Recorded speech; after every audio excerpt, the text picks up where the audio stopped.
We have enjoyed a glorious week of spring. Raise your hand if it's been a very good week outside. Yeah. Raise your hand if you remember the blizzard in the middle of Pesach. Crazy, right? Pesach is Chag HaAviv, the festival of springtime, and yet we were covered in inches of snow. So Torontonians are really celebrating this long-awaited spring, getting outside, filling the parks and the sidewalks, and traveling again safely, please God. And I think Torontonians are especially grateful for this spring because 2 years of lockdown has made the four walls in which we live hard to take. And so this glorious week is a kind of our own personal exodus. I've heard all week people noting the wonders of nature, the sound of the birds in the morning, that we haven't heard those sounds in so many months, or the first bloom on the trees. We have at our house a very young, struggling magnolia tree, but it's getting there. There is a bracha for such an occasion, of course, for thanking God for the wonders of nature. Baruch atah Adonai Eloheinu melech haolam, shekacha lo be'olamo. Praised are you, eternal our God, sovereign of the universe, who has made such things in your world. And so whenever you like, you can say that simple bracha to thank God for the wonders that are ours. As Julia and Jacob mentioned, our Torah portion is filled with a description of our calendar, the sacred Jewish calendar, with all of its seasons and all of its holy days. This is, in the book of Leviticus, this is one time where the calendar is highlighted. It comes up again in the book of Exodus, in the book of Numbers, in the book of Deuteronomy, each time with slight variations. And it has been said that the calendar is the cataclysm of the Jews. We don't have statements of faith and belief that every Jew must hold up, because each is an individual when it comes to faith. But the calendar anchors us and roots us and binds us together and keeps us as a distinct people. The Torah describes that everything is hinging, our calendar hinges on the holiday of Pesach. And the Torah points out the vital relationship between the season when the Exodus occurred and what the Exodus means. It's no accident that we celebrate the freedom and birth of our people in the springtime, which marks the rebirth of the earth itself. As the earth passes from a darker to a brighter season and renews itself, so can we be renewed. Spring signals the potential for growth on every plane, that personal exodus. In many ancient Near Eastern cultures, the year began on the full moon of the vernal equinox. It was the peak moment, the time of heightened awareness of the natural world, a time of both enormous potential for regeneration, but also grave danger. The farmers would wonder, would the grain emerge from the soil as it should, as we pray it would? Would we have a bountiful harvest to sell in the market? Or would excessive sun scorch our crops? Or would excessive rain drown them out? And so this season was, on the one hand, a time of celebration and rejuvenation and liberation, and on the other hand, a time of great fear and anxiety. Rabbi Irving Greenberg writes, biblical language and symbol point to spring as the prosper season for deliverance. The rebirth of earth after winter is nature's indication that life overcomes death. And that's what we're feeling this week especially. Life has overcome death. Spring is nature's analog to redemption, life blossoming, breaking winter's death grip, gives great credence to the human yearning for liberation. Rabbi Greenberg continues, a correct reading of the spring season would hear its message of breaking out and life reborn in the biological level, simultaneously with an Exodus message of good overcoming evil, of love overpowering death, of freedom and redemption. The Bible envisages a world in which moral and physical states coincide, when nature and history confirm the triumph of life itself. The Exodus paradigm suggests that the outcome of history will be an eternal spring. Read with a historical and theological hermeneutic, spring itself is Exodus. This week I had a chance to study with a scholar named David Zvi Kalman, who comes from Toronto and now is part of the faculty of the Hartman Institute in Jerusalem. And he taught us something I didn't know, that Judaism came up in human history at the same time as timekeeping,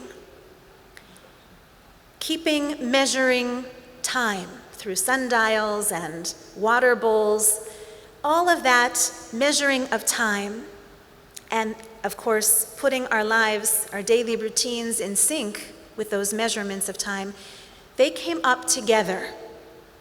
And so he spoke from a scholarly perspective about the interplay between these two innovations in the world, Judaism and timekeeping. Most ancient civilizations emphasize the cyclical aspect of time. That's what we see in a remnant of Kohelet, the book of Ecclesiastes, refers to nothing new under the sun, for everything there is a season, and so on. The ancients watched the stars travel predictably through the heavens. They saw the Nile flood each spring and the seasons rotate in turn. Year after year, time returned from where it had begun, the cyclical nature of which is an eternal future. That was the Greek outlook, and it had its influences on early Judaism. The forward march of time sweeps us away from the ancient timeless cycles headlong into the unfolding drama of human history.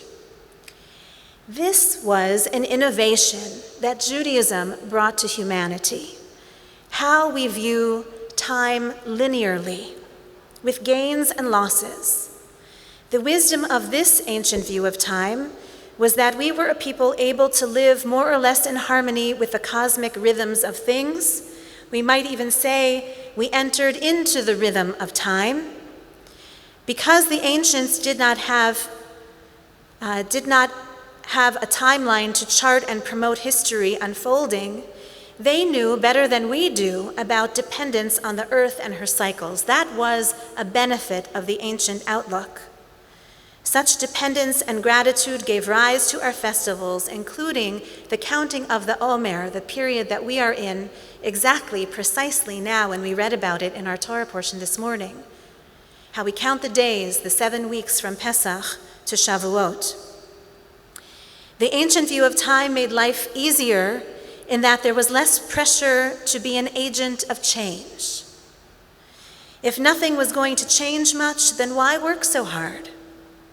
If one's only responsibility is to feed one's family and watch the sun rise and set, you can live life on God's green earth with few demands.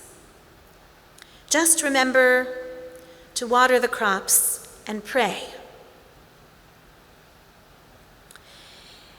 And then this forward momentum comes, this movement, sometimes quickly, sometimes slowly, sometimes so fast it makes our heads spin. It comes. this urging ever forward on the linear plane, if we will it, and if God grants us blessing.